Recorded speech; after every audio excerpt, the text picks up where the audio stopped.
Aurora's latest challenge in helping the unhoused is some funding that has gone up in smoke, or rather, a lack of it. Our Kelly Rinke shows us how a drop in cannabis sales could close the shelter. Buying weed in Aurora brought in a lot of green. Tax revenue generated more than $3 million to fund homelessness programs this year. But sales aren't looking good for 2024. It produced a lot of anxiety.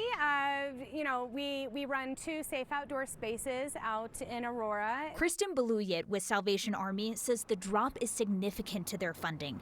The provider asked Aurora for $1 million in marijuana tax revenue to support its 2 pallet shelter sites.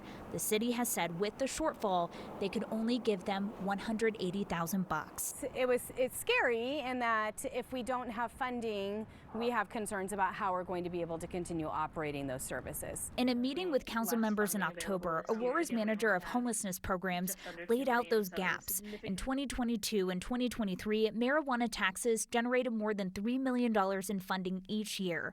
For 2024, the city projected that to decline to $1.4 million. So we're really committed to make sure that services are not being cut as much as possible. Today, Emma Knight attributed the gap to fewer sales and not having as much money left over to carry into the next year. I think we've seen it declining for the past few years, and what we've been asking of our providers is that they start also looking elsewhere for funding. We do actively pursue different requests for proposals, whether it's from the state or other sources, but we haven't secured additional funding for the site despite our efforts. Baluyet says Salvation Army isn't having luck finding money elsewhere.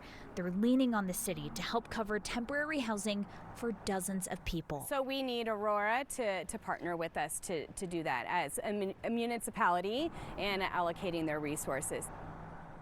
Now, a proposal from the city could be introduced on Monday. Aurora Councilmember Allison Coombs says she's asked if there's extra money from the general fund that could help close these gaps, but it's really unclear if this idea would get support from other council members. Obviously, Salvation Army has a big presence in Denver as well, where we have also seen marijuana revenues drop. And so I asked, is your funding being impacted there? And she said no. She actually believes that their funding is more tied to that general fund rather than from tax revenues. So right now they're not seeing any impact for 2024. All right, Kelly Rinke, thank you.